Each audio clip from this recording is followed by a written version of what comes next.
이어령 교수가 쓴 좋은 책들이 몇 권이 있습니다. 그 중에 의무는 지성을 낳고 믿음은 영성을 낳는다라는 책에서 이 저자가 회심하고 난 뒤에 성경을 읽고 성경의 내용을 문학적으로 분석한 내용들이 그 책에 많이 나타나 있습니다. 그분이 성경을 꼼꼼히 읽으면서 구약의 의미를 제대로 알려면 신약과 함께 읽어야 한다는 사실을 깨달았다고 했습니다. 이뿐만 아니라 성경에 기록된 비유나 이야기나 모든 기록들은 앞뒤가 딱딱 들어맞는다고 했습니다. 이 말은 성경의 논리가 빈틈이 없다는 뜻입니다. 그는 논리에 빈틈이 있을 때 의미와 감동은 사라진다고 하면서 우리가 중고등학교 시절에서 한 번씩 읽었던 이 효석의 메밀꽃 무렵을 예를 들어 설명을 했습니다. 예를 들어 설명했기에 제가 메밀꽃 필 무렵 단편 소설이기 때문에 찾아서 전체 쭉 읽어보았습니다. 소설의 주인공인 허생원은 왼손잡이이고 그는 천년두 마마를 알았고 그리고 장돌뱅이였습니다. 장을 돌아다니는 장사꾼이었다는 뜻입니다. 그가 젊은 시절 메밀꽃이 활짝 핀 달 밝은 밤에 한 여인과 정분을 나누었습니다. 그가 봉평에서 장날에 동이라는 한 젊은이를 만났는데 그는 아버지를 모르고 자랐습니다. 동이는 허생원에게 엄마 고향이 봉평이고 아기를 가져 쫓겨나서 제천에 지금 산다고 하자 허생원은 놀라서 개울물에 빠지게 됩니다. 그래서 허생원이 청하여 같이 제천에 가려고 나귀와 함께 동이라 걸어가고 있는데 동이의 왼손에 채찍이 들려있는 것을 보고 허생원은 자기 아들이라고 확신을 합니다. 바로 이 대목을 보고 독자들은 무릎을 치며 감동을 받는다고 했는데 실제로는 왼손잡이는 유전이 안 된다고 합니다. 이것을 아는 순간 감동은 사그러든다고 했습니다. 왜 그럴까요? 팩트와 논리가 잘못되기 때문입니다. 이어령 교수가 말하고자 하는 핵심은 인간의 책은 팩트와 논리가 흡수하여 감동을 반감시킵니다마는 성경은 앞뒤 이야기가 딱딱 들어맞는다는 것입니다. 성경은 우리가 왜 하나님을 알아야 되고 왜 예수님을 믿어야 하고 그 의미가 무엇인지 앞뒤가 딱딱 들어맞게 설명하고 있기 때문입니다. 히브리 저자가 이 글을 쓸 당시의 역사적 상황에서 성도들은 복음을 믿는다고 하는 이유 때문에 외부적으로나 내부적으로 환난과 핍박과 큰 어려움을 당하고 있었습니다. 사실 이 세상에서 믿음으로 살아가는 일은 결코 쉽지 않습니다. 믿음의 원리와 세상의 원리가 근원적으로 다르기 때문입니다. 그래서 갈등할 수밖에 없고 믿음의 균열이 때때로 생기기도 합니다. 이때 히브리서 저자는 성도들의 믿음을 격려하고 든든하게 세우기 위해서 예를 들어 설명한 내용 가운데 하나가 믿음장으로 알려져 있는 히브리서 11장입니다. 여기에 기록된 인물과 간략한 믿음의 특징들을 읽을 때 이 인물과 관련된 스토리가 연상이 될 수 있도록 저자는 기록을 했습니다. 믿음의 인물들을 간략하게 스케치한 내용을 보고 그 인물에 대한 스토리가 기록된 본문을 보면 히브리서 저자가 앞뒤가 딱딱 맞게 섰다라고 하는 것을 잘 알 수가 있습니다. 자, 오늘 우리는 모세 부모의 믿음을 살펴보려고 합니다. 히브리서 저자는 히브리서 11장 23절에서 모세 부모의 믿음을 이렇게 기록을 하고 있습니다.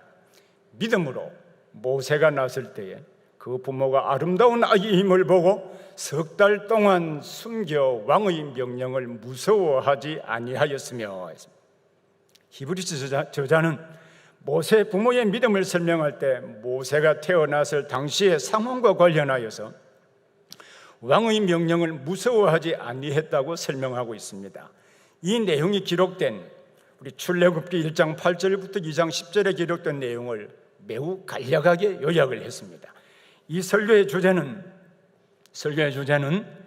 모세 부모가 하나님이 모세를 보냈을 때 왕의 명령을 두려워하지 아니하고 모세를 석 달 동안 숨겼던 것처럼 어떤 상황에서도 하나님과 그의 약속을 믿고 순종할 때 하나님이 돌보시고 구원해 주시는 것을 경험할 수 있다라는 것입니다. 바로 이러한 주제를 중심으로 모세 부모의 믿음의 세 가지 특징을 중심으로 살펴보려고 합니다. 모세 부모의 믿음의 첫 번째 특징은 모세 부모는 하나님이 언약의 말씀대로 자기 백성들을 돌보시고 구원하실 것을 믿었다는 내용입니다. 두 번째 모세 부모의 믿음의 특징은 왕의 명령을 무서워하지 않았다는 것이고, 세 번째로는 하나님의 섭리를 믿었다는 내용을 차례로 살펴보겠습니다. 우리 첫 번째로, 모세 부모의 믿음의 특징은 하나님이 언약의 말씀대로 자기 백성을 돌보시고 구원하실 것을 믿었다는 것입니다. 이 내용은 당시의 역사적인 상황과 밀접한 연관성을 가지고 있습니다. 모세 부모가 왕의 명령을 무서워하지 않았다고 했을 때, 이때는 어떤 상황이었으며 또 이 믿음은 어떤 의미가 있었는가? 이 상황에서 모세 부모의 믿음은 어떤 의미가 있었는가? 이 점을 함께 살펴보겠습니다. 창세기 50장에 기록된 요셉의 시대와 지금 모세의 출생하던 시대, 즉 창세기 50장과 출애굽기 1장 사이에 시간적인 간격이 있는데 어느 정도의 시간 간격이 있을까요? 혹시 계산을 해보셨습니까? 자, 먼저 출애굽기 1장 8절을 보기를 바랍니다. 요셉을 알지 못하는 새 왕이 일어나 애굽을 다스리더니 했습니다. 이 요셉을 알지 못하는 새 왕이 일어나 애굽을 다스렸다라고 했는데, 이 새 왕은 누구를 말하는 것일까요? 주전 300년경에 이집트의 제사장인 마네토, 제사장이면서 역사가인 마네토가 쓴 이집트 역사라고 하는 책에서 이집트의 왕조를 모두 다 31왕조로 구분했습니다. 이 구분에 따르면 새 왕은 힉소스 왕조를 축출하고 18왕조를 창건했던 아모세입니다. 아모세인데 그는 주전 1570년에서 1546년까지 다스렸습니다. 그럼 앞에 연대표가 나와 있죠. 자세히 한번 보기를 바랍니다. 이 아모세는 주전 1570년에서 1546년 동안 애굽의 바로로 통치했습니다. 근데 요셉이 죽은 해, 창세기 50장의 기록이죠. 요셉이 죽은 해는 1805년입니다. 1805년이 계산된 근거는 우리 출애굽 연대기가 1446년이라고 하는 것을 과학적으로도 증명이 되었는데, 1446년을 기준으로 한다면 이스라엘 백성들이 애굽에서 살았던 기간이 430년이라고 출애굽기에 기록을 하고 있죠. 그리고 요셉이 110세에 죽었습니다. 그런데 그가 39세에 애굽의 총리가 되었습니다. 이 점을 감안해 보면 요셉이 죽은 해가 1805년이라고 하는 것을 알 수 있습니다. 그러면 창세기 50장과 출애굽기 1장 사이의 간격은 아모세가 통치를 시작하던 1570년에서 요셉이 죽었던 1805년까지를 계산해 보면 235년, 그러면 창세기 50장과 출애굽기 1장 사이의 간격은 235년이라고 하는 것을 아마 알 수 있을 것입니다. 이스라엘 백성들이 애굽으로 내려갔을 때 가족이 모두 다 70명이었습니다. 그러나 출애굽 때 이스라엘 인구는 장정만 60만 명이었거든요. 그럼 전체 인구를 학자들은 대부분 약 150만에서 200만 명 정도로 추정을 하고 있습니다. 이러 볼 때 하나님께서 아브라함과 이삭과 야곱에게 약속하신 대로 복을 주셔서 그의 자손들이 하늘의 별들처럼 많아지게 하셨다는 것을 알 수가 있습니다. 그러나 애굽의 새 왕조가 들어선 이후에 역사적인 상황이 완전히 달라졌습니다. 새 왕조를 창건한 아모세는 요셉이 과거에 애굽에 어떤 복을 주었는지를 몰랐습니다. 그는 이스라엘 백성들이 더 많아지게 되면 애굽이 위험해진다고 생각하고 아주 철저하게 박해하기 시작했습니다. 그는 감독들을 세우고 이스라엘로 하여금 무거운 짐을 지어서 비돔성과 라함세성을 건축하게 만들고 그 흙이기와 벽돌 굽기와 농사 각가지 일들을 아주 엄하게 시켰습니다. 여러분 출애굽기 1장 11절부터 14절의 말씀을 함께 보겠습니다. 우리 다 같이 함께 읽겠습니다. 감독들을 그들 위에 세우고 그들에게 무거운 짐을 지워 괴롭게 하여 그들에게 바로를 위하여 국고성 비돔과 라함 셋을 건축하게 하니라. 그러나 학대를 받을수록 더욱 번성하여 퍼져나가니 애굽 사람이 이스라엘 자손으로 말미암아 근심하여 이스라엘 자손에게 일을 엄하게 시켜 어려운 노동으로 그들의 생활을 괴롭게 하니 곧 흙 이기기와 벽돌 굽기와 농사의 여러 가지 일이라. 그 시키는 일이 모두 엄하였더라.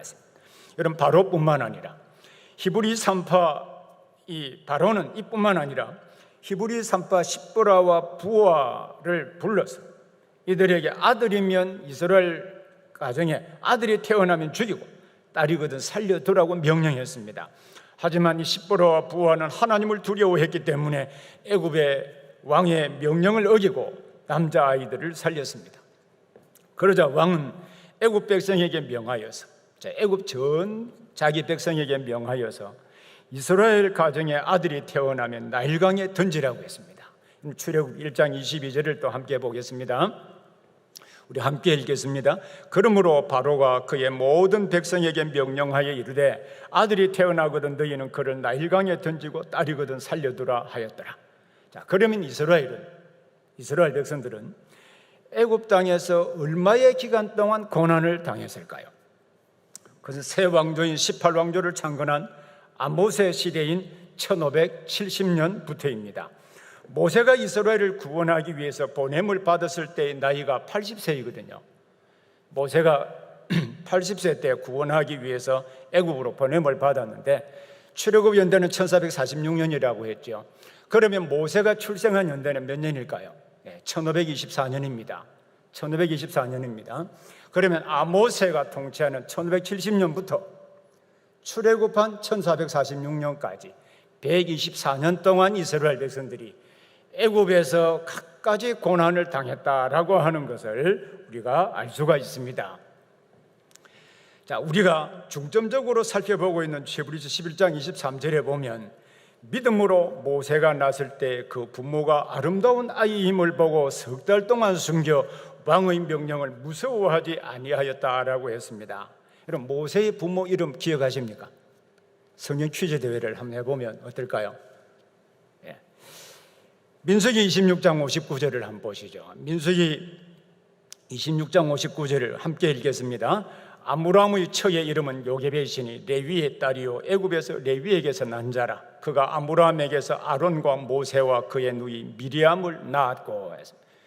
모세 부모는 아버지는 아므람이고 어머니는 요게벳입니다. 모세의 아버지 레위 지파의 아므람, 레위 지파의 요게벳입니다.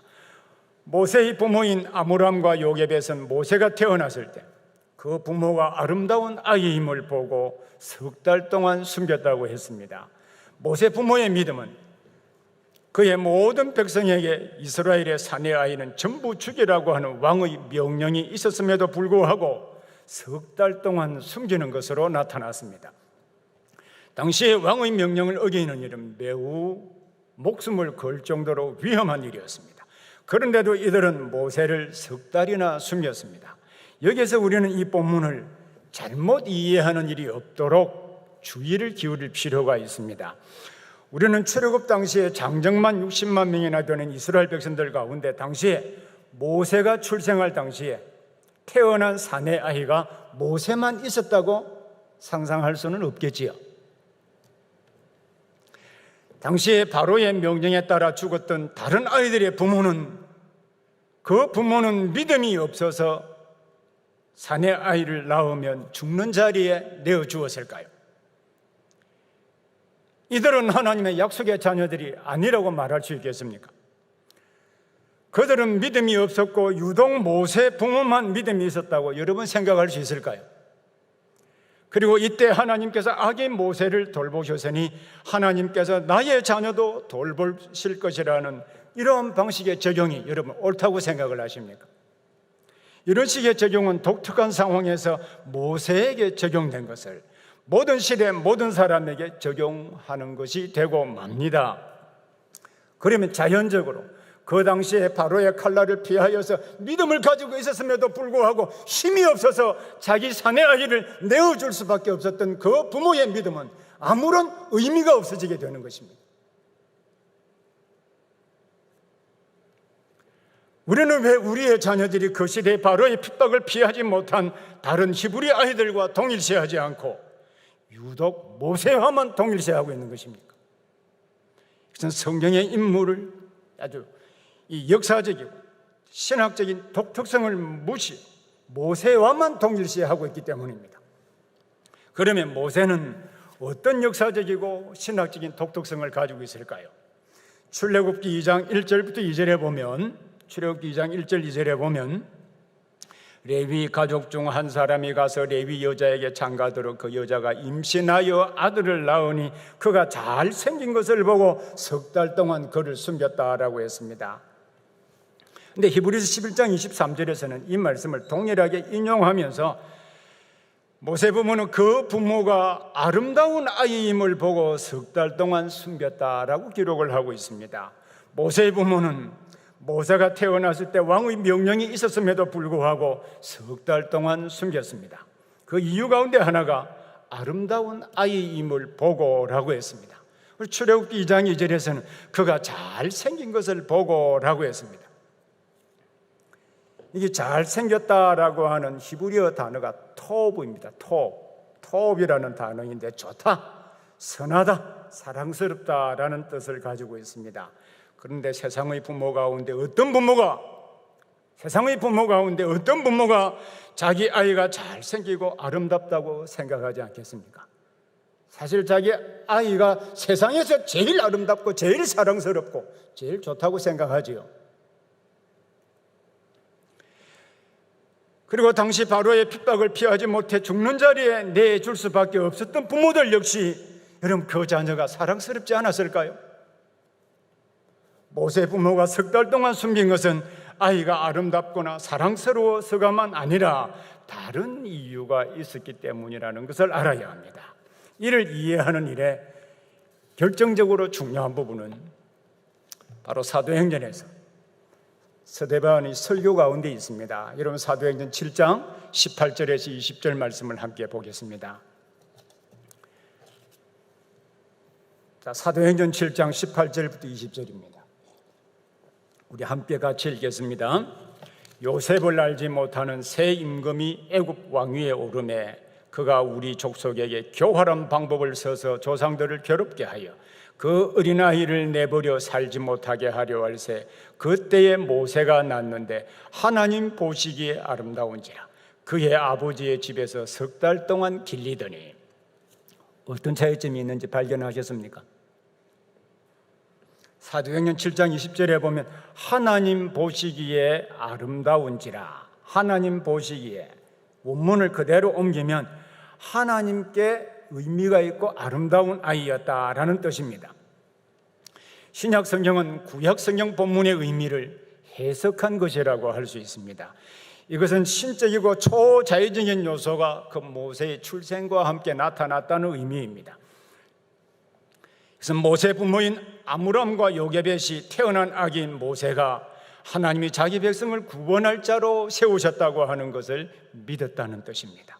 성경 외의 자료인 이스라엘 역사에서 이 본문을 어떻게 이해해 왔는가라고 알려주는 중요한 자료들이 몇 가지 있는데 그 가운데 하나가 프라비우스 요세푸스의 유대인 고대사라고 하는 책입니다. 유대인 고대사에 보면 모세의 아버지 아므람은 그의 아내 요게벳이 아기를 가졌을 때 태어날 아기가 애굽의 압제에서 구원할 자라고 하는 계시가 있었다라고 해석하게 되었습니다. 바로 이 점은 모세의 출생과 관련된 사건을 설명하는 말씀 가운데 매우 중요하긴 하지만 더 선명한 말씀이 구약 성경에 있습니다. 바로 출애굽기 2장 23절부터 35절입니다. 찾아보기를 바랍니다. 출애굽기 2장 23절부터 25절입니다. 이 말씀 다 같이 함께 읽겠습니다. 여러 해 후에 애굽 왕은 죽었고 이스라엘 자손은 고된 노동으로 말미암아 탄식하며 부르짖으니 그 고된 노동으로 말미암아 부르짖는 소리가 하나님께 상달된지라.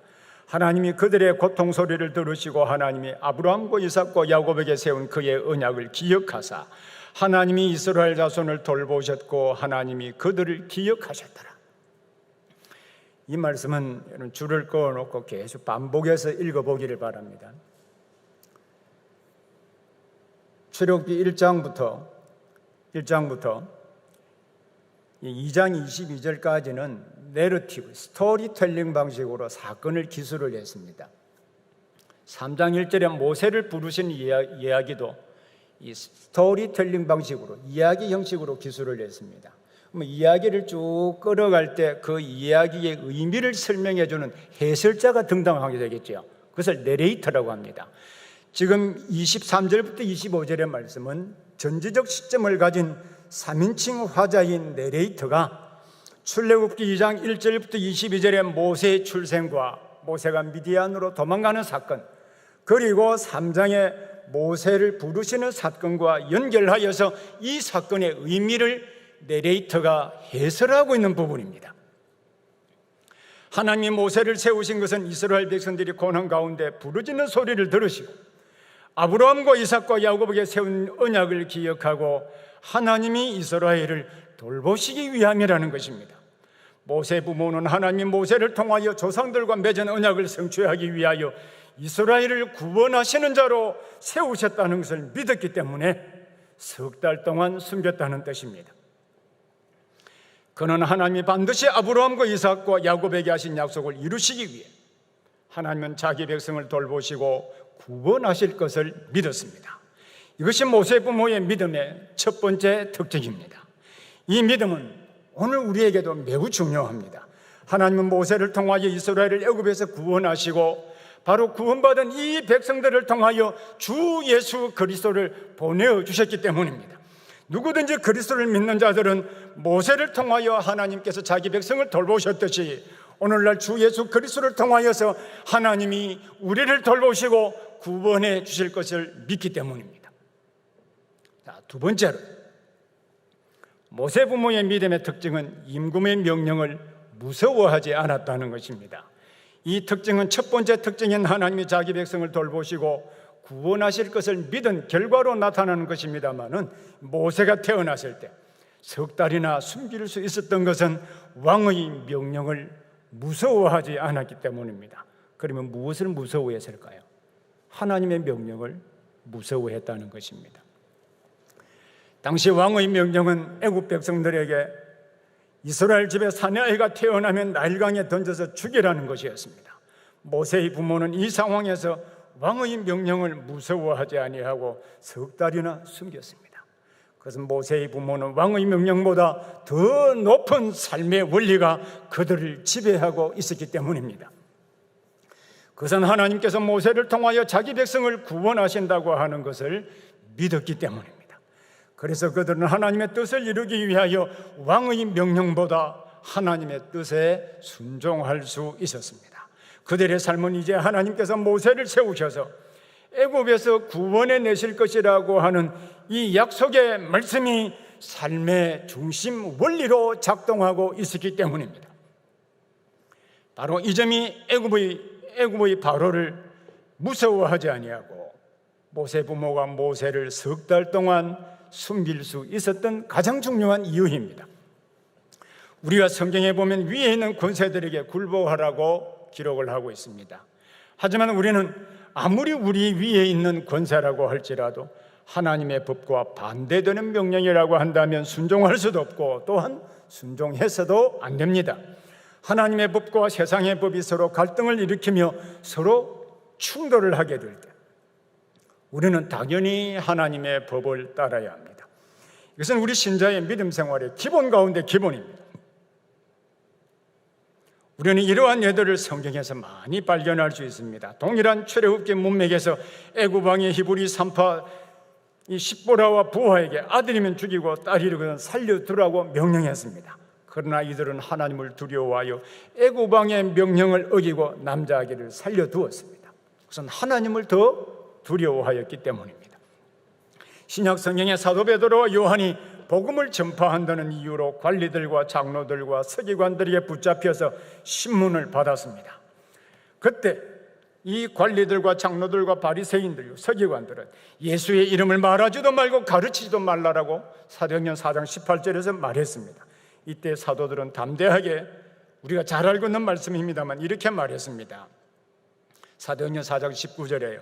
하나님 앞에서 너희 말 듣는 것이 하나님 말씀 듣는 것보다 옳은가 판단해보라. 우리는 이것을 가리켜 믿음이라고 부릅니다. 모세의 부모는 당시 세상의 지배자인 애굽 왕의 말을 듣는 것보다 하나님의 말씀을 믿고 순종했습니다. 모세 부모는 애굽 왕의 명령이 내려졌음에도 불구하고 모세를 석 달 동안이나 숨길 수 있었던 중요한 이유는 하나님의 말씀을 믿고 순종하는 것이 모세를 통하여서, 하나님이 주신 이 모세를 통하여 자기와 자기 백성을 구원할 수 있다는 믿음을 가지고 있었기 때문입니다. 우리는 눈앞에 보이는 결과에만 집착한다면 이 믿음은 보이지 않습니다. 하지만 믿음은 하나님이 살아계시는 것과 또한 그가 자기를 찾는 자들에게 상 주시는 이심을 믿는 것입니다. 이건 히브리서 11장 6절에서 정의하고 있는 바이지요. 믿음은 하나님이 분명히 살아계시는 것과 또한 그 하나님을 찾는 자들에게 반드시 응답하시고 상을 주신다는 사실을 믿는 것입니다. 모세 부모는 이 믿음을 가지고 있었기 때문에 당시에 왕의 명령이 내려졌음에도 불구하고 그것을 무서워하지 아니하고 모세를 석 달 동안이나 숨길 수 있었던 것입니다. 우리 성도들은 모두 다 이러한 믿음을 가져야 합니다. 이것이 모세 부모의 믿음의 두 번째 특징입니다. 세 번째로 모세 부모의 믿음의 특징은 하나님의 섭리를 믿었다는 것입니다. 모세 부모는 아이가 자라 그를 더 숨길 수 없다는 사실을 알았습니다. 그는 하나님이 이 아이를 통하여 아브라함과 이삭과 야곱과 맺은 언약을 기억하시고 자기 백성들을 돌보시고 구원하실 것을 믿었습니다. 이 믿음 때문에 애굽 왕이 그의 백성들에게 이스라엘에서 사내 아이가 태어나면 나일강에 던지라고 하는 그 무서운 명령에도 무서워하지 아니하고 석 달 동안 지킬 수 있었습니다. 그러나 아이가 자라 더 이상 숨길 수 없음을 알고 모세 부모는 갈대 상자를 가져다가 역청과 나무진을 칠하고 아이를 상자에 넣고 나일강과 갈대 사이에 두었습니다. 그 갈대 상자에 넣은 그 아이의 운명은 어디로 흘러가게 될까요? 아이의 누이 미리암은 아이가 어떻게 되는지 멀리서 지켜보고 있었습니다. 때마침 바로의 딸이 목욕하러 왔다가 갈대 상자를 발견하고 시녀에게 가져오게 하였습니다. 그리고 가져온 그 상자 안에는 아이가 있었는데 그는 그 아이가 히브리인의 아이라고 하는 사실을 알게 되었습니다. 아이의 누인 미리암의 지혜로 아기의 어머니인 요게벳이 아이의 유모로 젖을 먹이는 은혜까지 입게 하였습니다. 아이가 자라 바로의 딸에게 데려가자 바로의 공주의 아들이 되었습니다. 공주는 그 아이를 물에서 건졌다라고 하여서 모세라고 이름을 붙였습니다. 여러분, 애굽에서 나일강은 생명줄을 의미하는 것이고 신의 위치에 있습니다. 당시 모세가 출생하기 전에 18왕조의 바로의 이름, 바로의 명칭을 보면 투트모세 1세, 투트모세 2세, 투트모세 3세 다 모세라고 하는 이름이 달려 있습니다. 이러한 점을 고려한다면 공주가 왕의 후손이라고 하는 의미를 담아서 모세라고 지었을 가능성도 있다라고 보고 있습니다. 저는 이 가능성을 무시할 수 없다고 생각합니다. 그런데 여러분은 이 과정을 쭉 보면서 우연이라고 생각하십니까? 여기에는 하나님이 아브라함과 이삭과 야곱에게 약속하신 것을 성취하시고 애굽에서 고난받는 자기 백성들을 돌보시고 구원하시려고 하는 하나님의 섭리가 작용하고 있었습니다. 모세 부모인 아므람과 요게벳은 그가 믿은 대로 하나님이 자기 백성들을 돌보시고 구원하시기 위하여 반드시 섭리하실 것을 믿었습니다. 우리가 믿는 하나님의 섭리 교리에 대해서 웨스트민스터 신앙고백서 제5장에 자세하게 설명하고 있습니다.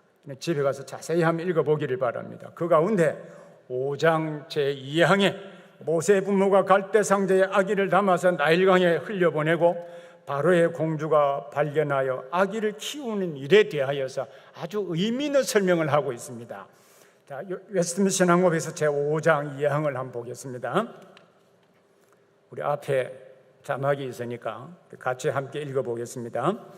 제1원인자이신 하나님의 예지와 작정의 관점에서 보면 만사가 불변하고 무오하게 일어나지만 동일한 섭리로 하나님께서는 만사가 제2원인자들의 본성을 따라 필연적으로나 자유롭게나 우연적으로 일어나도록 조정하셨다. 이것이 우리가 믿는 성경의 섭리교리입니다. 자, 이 섭리교리의 정의에 따라서 지금 모세 부모가 갈대상자를 엮어서 나일강에 흘려보낸 이 사건을 한번 살펴보겠습니다. 살펴보면 성경의 교리가 얼마나 딱딱 들어맞는지 잘 알 수 있습니다. 이 사건에서 제1원인자이신 하나님은 아브라함과 이삭과 야곱에게 약속하신 대로 애굽에서 구원해내시고 약속의 땅 가나안을 반드시 주실 것입니다. 그리고 이 백성들을 통하여 주 예수 그리스도 반드시 보내실 것입니다. 이 제1원인자인 하나님의 예지와 작정입니다. 자, 그러면 제2원인자들은 누구일까요? 제2원인자들은 누구일까요? 그것은 모세의 부모요, 바로의 공주요, 모세의 누이 미리암 등입니다. 특히 모세 부모가 아이를 더 키우고 보호할 수 없다는 사실을 알고 갈대상자를 엮어서 나일강에 내어 보낸 것은 가슴이 먹먹해지지만은 좀 더 큰 그림으로 보면 하나님의 섭리에 맡긴 것입니다. 이것이 모세 부모의 세 번째 믿음의 특징입니다. 여러분은 하나님의 자녀들이고 하나님이 약속하신 대로 여러분들을 돌보시고 구원하신다는 사실을 믿지요. 그러나 약속을 믿고 최선을 다하여 믿음으로 살려고 애를 써도 안 되고 한계에 직면할 때도 분명히 있습니다.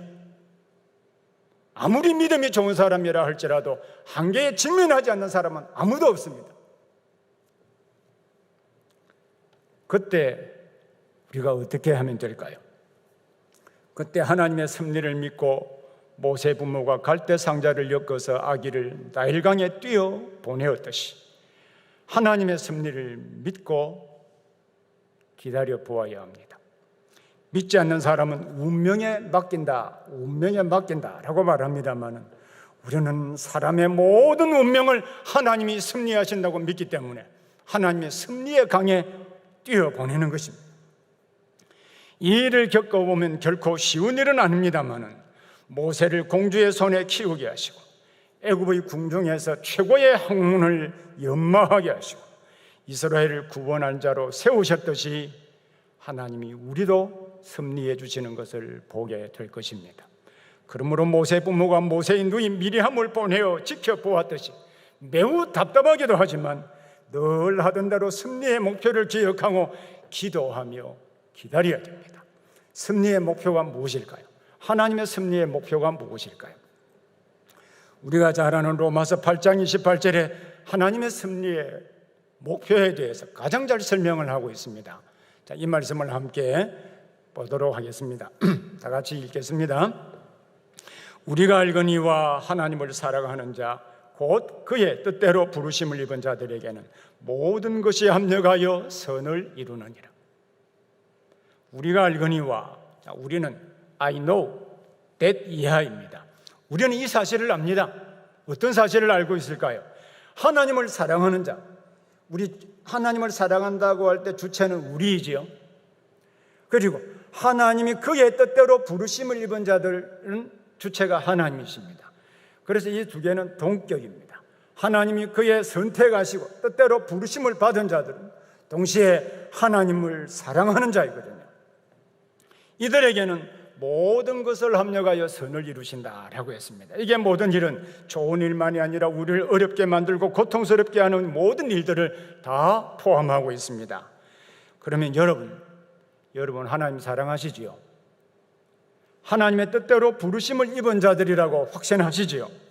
그렇다고 한다면 여러분이 한계에 직면해 있고 때로는 여러분을 고통스럽고 힘들게 만드는 사람이나 그 일조차도 함께 작동을 하여서 여러분들에게 유익하도록 하나님이 섭리하실 것입니다. 이것이 하나님의 섭리를 믿는 신앙이기 때문입니다.